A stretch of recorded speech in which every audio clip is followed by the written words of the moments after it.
Just curious, what device are you watching on? Phone, TV, laptop? Comment below. You know that moment in movies where the underdog finally makes it? Where the lights go up, the music swells, and the person who never got their due finally stands in the spotlight, soaking in everything they've worked for. I had imagined that moment 1,000 different ways since I was a teenager, scribbling copy lines on Starbucks napkins and pitching ad ideas to unpaid internships who never even emailed me back. I fantasized about that one night when my name would be called in a room full of the best in my industry, when I'd walk across the stage, not just to accept an award, but to silently shove it in the face of every person who once told me to lower my voice, to not get too emotional, or, my personal favorite, that I was too much of a lone wolf to lead.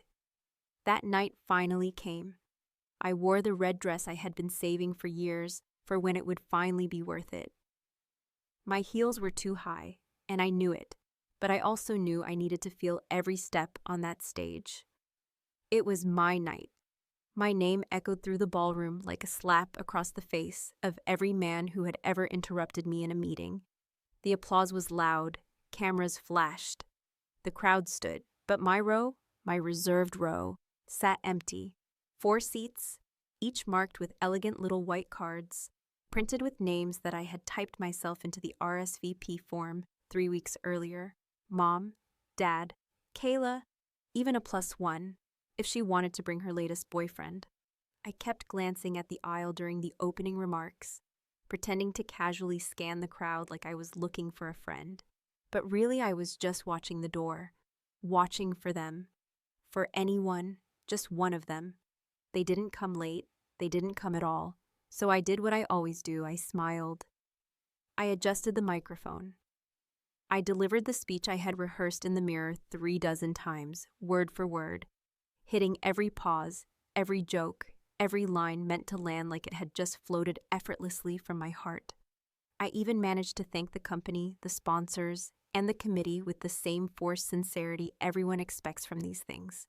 But somewhere in the middle of the applause, somewhere between the shaking hands and the photo ops, I realized something that hit harder than any rejection letter or layoff ever had. I had no one to make eye contact with in the crowd. No one whose nod or teary smile would tell me, without words, you did it. No childhood face to lock into as I held that glass trophy with both hands, pretending it didn't weigh a goddamn ton. All I had were the bright lights, the polite claps of strangers, and the knowledge that the people who were supposed to be my foundation couldn't be bothered to get on a plane. Or maybe they didn't forget. Maybe they just didn't care enough. You ever wonder how deep you have to bury your pride to smile through something like that? To pretend you're not quietly dying inside while some HR rep pats your shoulder and tells you, "You're just glowing up there, girl."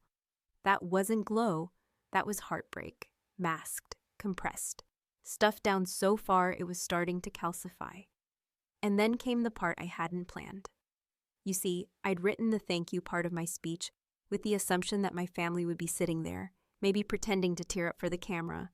I had even written a line for my mom, something about her fierce spirit and the sacrifices she made. I was going to toss my dad a bone too, something generic about his steady hand in stormy times. And for Kayla, a line about my sister, my lifelong competition, and my greatest motivator. It was cheesy but safe. It would have made them look good. But standing there on that stage, staring into that empty row, something shifted. I took a breath, looked straight into the crowd, and said, "I want to thank my family, the one I chose." I paused. Not for dramatic effect. Well, maybe a little, but mostly because my chest tightened so hard I thought I might cry pie. But I didn't. Instead, I said their names. Mason, my best friend since college, who stayed up with me on FaceTime during every panic attack and every failed pitch. Teresa and Mike, the couple from my first job who took me in for Thanksgiving after I told them I had other plans, when I really just didn't want to sit through another family dinner where Kayla's new promotion was celebrated, while my silence went unnoticed. I thanked my therapist. Even though she told me not to mention her by name, I did it anyway, because she deserved it more than half the people with my blood type. The room went quiet, not out of discomfort, but because something real had happened in a space usually filled with bullshit. People could feel it, and I could feel something too. Not relief, not victory, something colder, something final. I stepped off that stage, still smiling, holding that heavy award like it was made of sand. My hands were shaking. I told myself it was the adrenaline. It wasn't. I reached into my clutch and pulled out my phone. No missed calls, no texts. Just a group chat from Mason and the others. "You killed it, so proud of you." A few selfies from the table, Mason doing the peace sign with a breadstick in his mouth like an idiot. I smiled for real at that. But still, nothing from them. Not one word. And that was the moment I realized. Maybe I had finally earned something far more valuable than applause. I'd earned the right to stop hoping they'd show up. There's a strange kind of ache that doesn't come from a punch or a breakup or even a funeral. It's quieter, harder to name, like someone slipped a tiny crack into the base of your heart and it just keeps expanding slowly, painfully, until it consumes everything else. That's what I felt later that night, after the applause had faded. The award had been boxed up by an intern with gloves on, and the last few stragglers in sequins and suit jackets had shuffled out of the ballroom into the cool night air of downtown Chicago. I stood at the edge of the reception hall, half listening to someone from a rival agency talk about market trends, smiling politely as my eyes kept drifting toward the hotel elevators, wondering if maybe, just maybe, I'd see my mother's familiar silhouette stepping out, clutching her overstuffed bag and pretending to be flustered from the flight. But she never came. None of them did. Instead, I walked down to the restaurant bar where my real people were waiting. Mason already 3 drinks in and holding court like he always did, telling the bartender some ridiculous story about the time we both got locked out of a client's office in a thunderstorm and ended up pitching from a parked car, using a dying laptop and a stolen Wi-Fi signal. Teresa was there too, dressed in her classic navy blazer and delicate gold necklace, the one her late husband gave her 20 years ago, the one she never stopped wearing. She hugged me like a mom should hug her daughter when she's just been recognized for a lifetime of hard work. Mike gave me a firm handshake, his way of saying "I see you," which always meant more coming from a man who never wasted words. We ordered champagne, not the cheap kind, the good stuff, the one with the weird French name Mason could never pronounce right. And we toasted, not to the award, not really, but to the years before it, to the quiet nights, the messy desks, the therapy sessions, the panic attacks in parking garages, and the morning coffees that tasted like courage. I laughed, genuinely laughed, for the first time that day. But even in that joy, there was a small shadow that wouldn't quite leave the edge of my mind, like an unanswered question humming in the background. Why weren't they there? Not even a text. Not even a half-assed excuse. I waited until the drinks came, until the steak was cut, until Mason got up to drunkenly hug a man he mistakenly thought was a college roommate. I pulled out my phone beneath the table. 1 bar of service, no notifications. My lock screen still showed the same generic family photo from last Thanksgiving. Us pretending to be close, smiles stretched too wide, my mother's hand on my shoulder like it was staged, which it probably was. I stared at it for a second, then put the phone face down and went back to pretending I wasn't disappointed. But the moment Mason returned with some stolen fries and Mike clinked his glass for another toast, I knew I had to make a decision. Because here's the truth no one ever wants to say out loud. Silence is a choice, and so is showing up. And sometimes, choosing not to show up says everything someone's been too cowardly to put into words. I could have called them, I could have sent a text, something neutral, maybe even a little passive-aggressive, like, "Everything went great, by the way." I could have cracked first, but I didn't. Instead, I let the silence hang in the air like fog, heavy and unspoken. Later, back in my hotel room, the city lights glowed outside the window like a promise, or maybe a dare. I kicked off my heels, sat on the edge of the bed, and pulled out my phone again. Still nothing.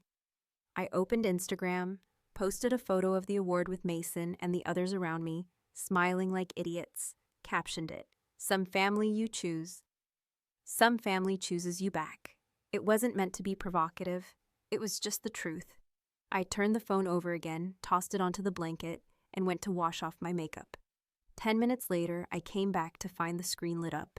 5 missed calls, all from Kayla. I didn't even listen to the voicemail, just stared at the name, wondering why now. Then came 3 calls from my mom. Then 4. Then a string of "call me now" texts from both of them.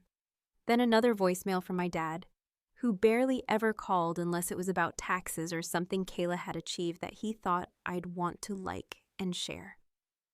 I watched the numbers go up. The alerts stack one on top of the other like panicked knocks on a door I no longer wanted to open. And with each one, instead of guilt or anxiety or even anger, I felt something else entirely: relief. Because for the first time, I wasn't answering. Not because I was trying to prove a point, not because I wanted to make them suffer, but because I finally realized I didn't owe them the performance of forgiveness. Not anymore.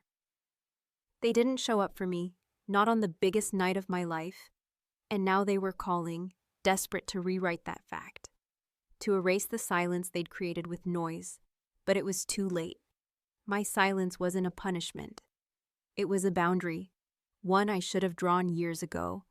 It's funny how a moment of pain can live inside you like a quiet roommate. Never loud, never screaming, just always there, hovering behind your every move, quietly folding itself into the background of your life until you forget what it's like not to carry it. That's how it's always been with my family. Not a single earth-shattering betrayal, no dramatic disowning or angry screaming matches in parking lots. Just 1,000 tiny cuts over the years, each one so small it was easy to brush off. Until one day you look down and realize you're bleeding from everywhere, and you can't quite remember where it started or why you never tried to stop it. I woke up the morning after the ceremony to sunlight pouring through the hotel window like it had the audacity to act normal, like it hadn't seen me sit in the dark the night before, watching my phone light up again and again with the names of people who only remembered me once they realized other people were watching. I didn't answer a single call, not out of spite, but because something inside me had finally settled into place, like a puzzle piece I didn't know was missing had suddenly clicked into its rightful spot. For once, I didn't feel guilt. I didn't feel shame. I felt clarity. I went downstairs to the hotel cafe, ordered a black coffee and a croissant I didn't really want, and sat by the window while emails started rolling in. People from the event, colleagues, industry insiders, even a couple of LinkedIn messages from strangers who had seen my speech and wanted to connect. But none of them mattered as much as what I did next. I opened Facebook, not the glossy, filtered Instagram world where people pretend to be fine, but Facebook, the place where people still post family birthdays and prayer requests, and the occasional rant about gas prices. I opened the status box, stared at the blinking cursor for a long minute, and typed out the truest thing I've ever written. Last night was the biggest moment of my professional life. I stood on a stage I've dreamed about since I was 19. I accepted an award I bled for.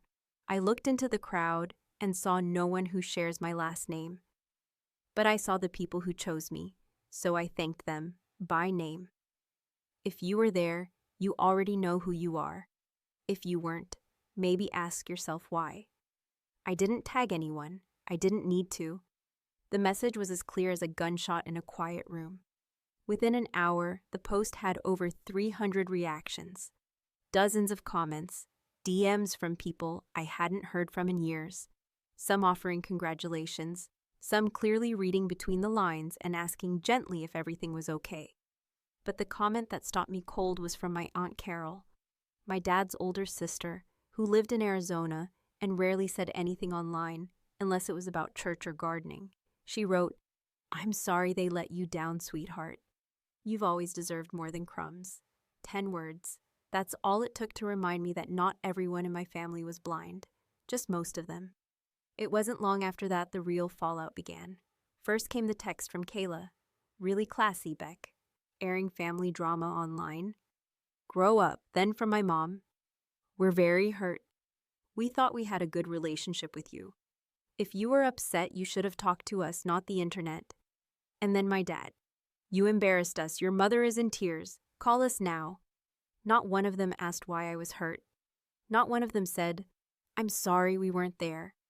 It was all about how it looked, how it made them feel, how they were the victims of my honesty.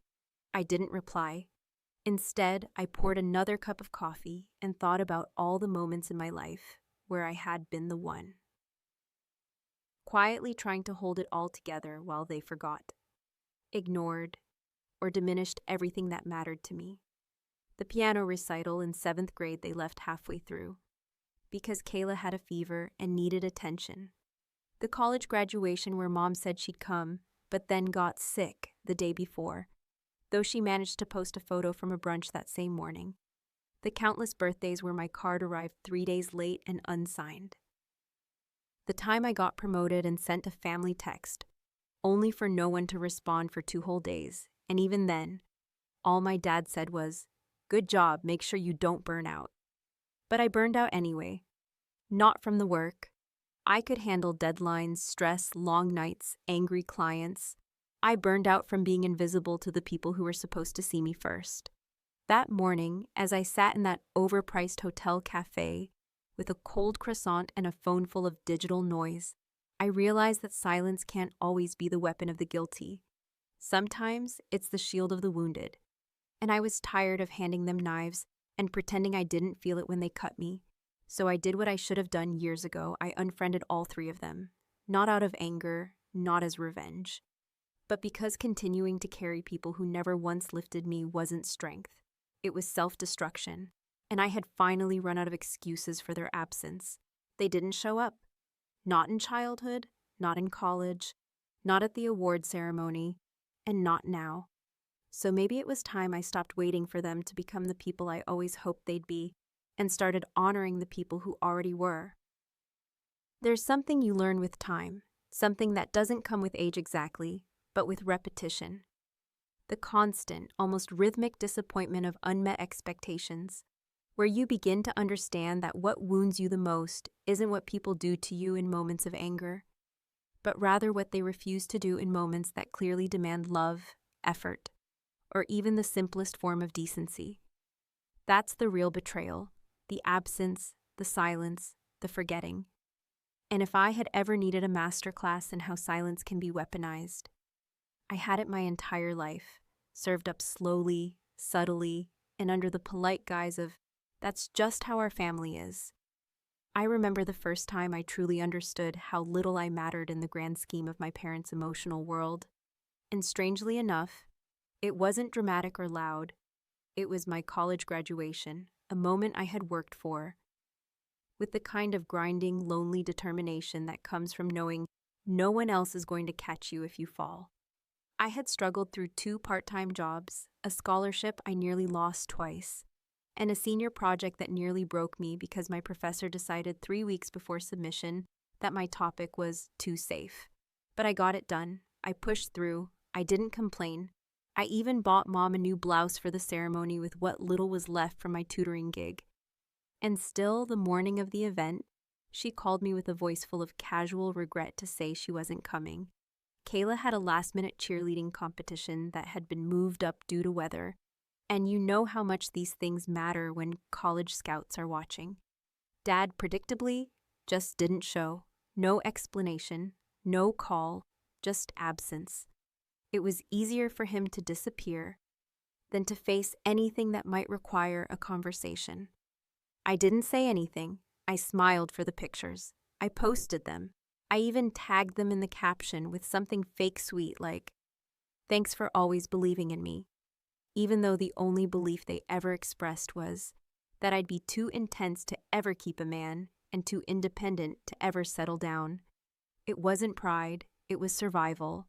Because what else was I supposed to do? Scream at a void? But things changed after the award. Or rather, I changed. Because the moment I took that stage and said the words I had never dared speak aloud before, that my chosen family mattered more than the one I was born into, it felt like something inside me had cracked open and begun to breathe after years of being strangled by polite loyalty. And my parents? They didn't take that shift in silence like they always had before. They reacted, loudly, desperately, publicly. After ignoring their barrage of calls, after refusing to reply to Kayla's venom-laced texts, and my mother's carefully curated guilt messages, I figured they might eventually drop it, retreating back into the passive aggression they'd mastered. But no, this time they decided to escalate, and not in private. I was booked to speak at a National Women in Business Summit the following week. Another professional milestone, another moment that should have belonged entirely to me and the people who supported me on the way up. It was a big event, bigger than the award night in some ways, with panels, press coverage, and a keynote address I had written and rewritten 6 ahs. And when I arrived backstage and glanced at the printed seating chart on the clipboard, I froze. There in the front row, 2 names glared back at me like a punch to the face. Linda Hartman, Stanley Hartman, my parents. I hadn't invited them. I hadn't spoken to them. And yet, somehow, they had found a way in. Probably through some old contact or professional favor.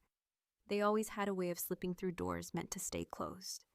My hands started shaking before I even made it to the green room, the weight of their presence already choking the air around me.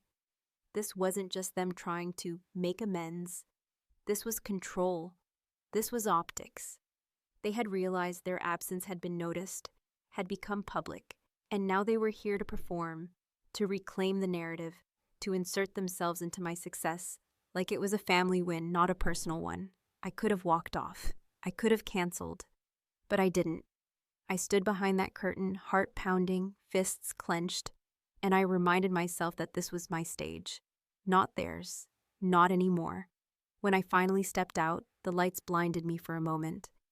And then I saw them, my mother in her pearl earrings, sitting upright like a schoolteacher, and my father slouched beside her, arms crossed, expression unreadable. I gave them no acknowledgement, no smile, no nod, nothing. I didn't even let my eyes linger. I just walked to the podium, took a breath, and began. My speech wasn't just about leadership or branding strategy.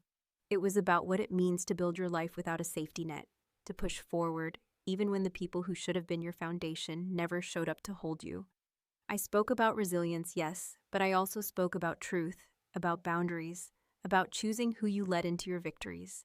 And then, near the end, I paused, looked right into the audience, not at them, not directly, but at everyone, and said, "And to the people who once made me feel like I was too much, too emotional, too intense, thank you. You trained me for this moment more than you know. But this stage, this success, it was built without you, and it stands without you." The room was dead silent. Not uncomfortable, just still. I closed the speech, stepped off the stage, and walked directly past their row. My mother tried to stand. My father reached for me. I didn't even glance at them, because for the first time in my life, I didn't feel small in their presence. I felt finished with them. And if that's not power, I don't know what is. There's a very particular flavor of rage that doesn't scream or slam doors, doesn't cry in public or throw punches. It's the kind that simmers just beneath the surface, that sits behind your eyes during board meetings and dinner parties, that lives in the tightness of your jaw and the stiffness in your shoulders every time you're forced to pretend that things are fine, when they've never, not once, been fine. And this time, for the first time in my entire life, I let that rage have a voice, not through yelling or confrontation, but through something far more powerful: omission. 3 days after the summit, after the speech that everyone kept quoting on LinkedIn and reposting with captions like, "This woman speaks truth," I was back home, sitting in my kitchen, still in sweats and a stretched-out college sweatshirt, drinking black coffee and watching the voicemails pile up like some kind of digital guilt sculpture. My parents had left 12 by then, each one more desperate than the last, each one a clumsy mix of confusion, anger, and performative hurt. They didn't understand why I hadn't acknowledged them. They didn't understand how I could be so cold. They didn't understand anything, and that was the problem. They never had. and they'd never bothered to try. Kayla finally joined the chorus with her own carefully passive-aggressive text. "They're just trying to support you. Is it really that hard to be gracious?" Gracious. That word clung to me like a stink I couldn't wash off. It was the word they always threw at me when I pushed back. When I dared to suggest that being forgotten and overlooked didn't feel loving or acceptable. Gracious was what they expected of me while they did nothing to deserve it. And I was done offering it up like a sacrifice. The industry was buzzing. I'd become a name. That speech had shifted something, not just for me, but for people watching, people who had never heard anyone say out loud that success wasn't sweeter just because your parents clapped for you. I was being invited to more events, more panels, more dinners, and with every new invitation, I felt a little stronger, a little taller. But with every new article mentioning the powerful woman who thanked her chosen family, the calls came faster, more aggressive. My mother even sent me an email, an actual email, detailing the emotional pain I had caused and how public perception of our family has suffered. Not a single mention of the night they didn't show. Not a single moment of self-reflection. Just image management. So when the biggest invite yet landed in my inbox, a nationally televised interview with one of the most prominent female anchors in the country, I said yes, not because I needed the visibility, but because I knew it was time to finish what I'd started. The interview was scheduled for a Sunday afternoon, filmed in a sleek studio that smelled faintly of cold coffee and old air conditioning. The crew was warm, respectful. The anchor, a woman I'd admired since I was in high school, greeted me with a genuine smile and a handshake that said she knew exactly what I'd been through, even if we never talked about it. The questions started off soft, background, career, leadership challenges. But then, about 20 minutes in, she leaned forward slightly, her voice low and kind, and asked, "You've spoken very openly about your chosen family. Can I ask, what happened with your biological one?" I could have dodged it. I could have smiled and said, "It's complicated," and moved on, but I didn't. Instead, I looked straight into the camera and said, "They didn't show up, not when it mattered, not when it counted, and they've spent every moment since trying to pretend that absence didn't define the relationship." There was a pause, a long one.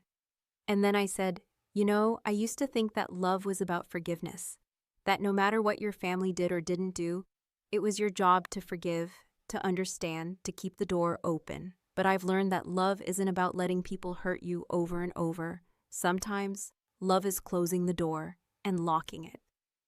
The reaction was immediate. Applause on set, thousands of shares online, a storm of messages from strangers, some cheering, some crying, some angry that I would be so cruel to the people who raised me. But I wasn't cruel. I was honest. And that honesty became the final scene they had feared the most. Not the one where I lashed out, not the one where I screamed or aired out every childhood slight, but the one where I simply walked away and refused to carry them any further in my narrative. That's what they hated, that they no longer had a role in my story. When the episode aired, my phone exploded, my inbox filled.